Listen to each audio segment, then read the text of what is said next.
Nagdulot din ng kabi-kabilang pinsalang bagyong Uwan sa Camarines Norte, gaya sa bayan ng Daet, kung saan ilang poste ng kuryente ang nagbagsakan. Live mula sa Daet, Camarines Norte, may unang balita si Darlene Kai. Darlene. Igan, hanggang sa mga oras na ito ay pabugso-bugso pa rin ang malakas na hangin dito sa Camarines Norte. Pero ambon na lang yung nararanasan, kaya hindi hamak na mas maayos na yung panahon ngayon kung ikukumpara kahapon. Agad na nag-clearing operation sa mga otoridad para alisin ang mga nabuwal na puno at poste. Pero wala pa rin pong kuryente sa buong probinsya at pahirapan pa rin ang komunikasyon dito. Nang sa wakas ay bahagyang humina ang hanging dala ng Super Typhoon Uwan, agad idineploy ng Camarines Norte Provincial Government ang responders mula sa iba't ibang ahensya para yan i-clear ang mga kalsadang hindi na madaanan at para respondihan ang mga nangangailangan ng tulong. Buong araw kasing binayo ng napakalakas na hangin ang Daet, Camarines Norte. Malabuhawi ang hanging dala ng Super Typhoon Uwan, hindi lang sa Daet, pati sa buong probinsya. May storm surge warning o banta ng daluyong dito. Sa sobrang lakas ng alon ay humampas at umawas na yan sa isang bahagi ng seawall. Sa gitna ng bagyo, ilang residente ang pumunta sa dalampasigan para tignan ang lagay ng dagat. Ay, yung dagat, ma'am. Tinitin namin kung baka kung maglakas pa ang masyado ay likas na. May mga residente pa rin kasing hindi lumikas kahit nagpatupad na ng sapilitan o forced evacuation sa bayan ng Daet kahapon.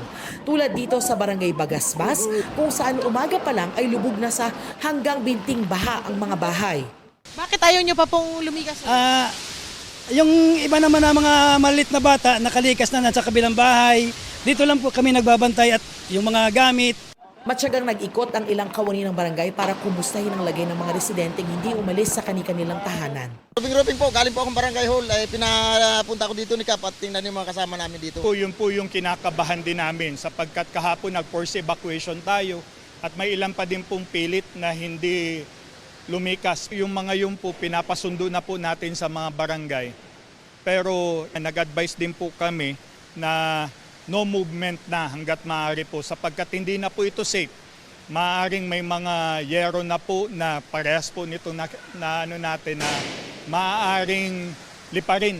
Sunod-sunod na pinatumba ng malakas na hangin ang mga poste ng kuryente. Umaga pa lang, wala ng kuryente sa buong probinsya ng Camarines Norte. Natumba rin itong poste ng ilaw. Nagliparan ng mga kable sa lakas ng hangin. Ilang kawad din ang lumaylay sa kalsada. Pahirapan tuloy ang pagdaan sa Bagasbas Road. Pero may ilang sasakyang nangahas. Agad ding nag-ikot ang mga kawani ng Canelco o Camarines Norte Electric Cooperative Incorporated para putulin ang mga lumaylay na kable.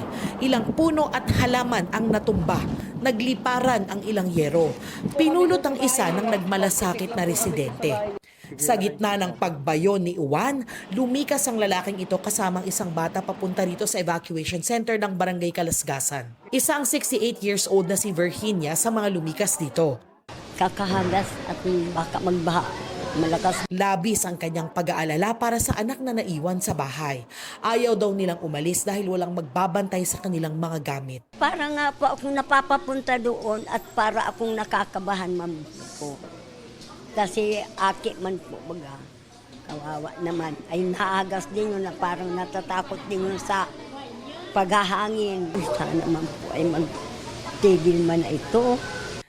Mag-isa lang din ang 71 years old na si Tatay Angel dito sa evacuation center. Hinatid daw siya dito ng anak na ayaw rin umalis dahil walang magbabantay sa bahay.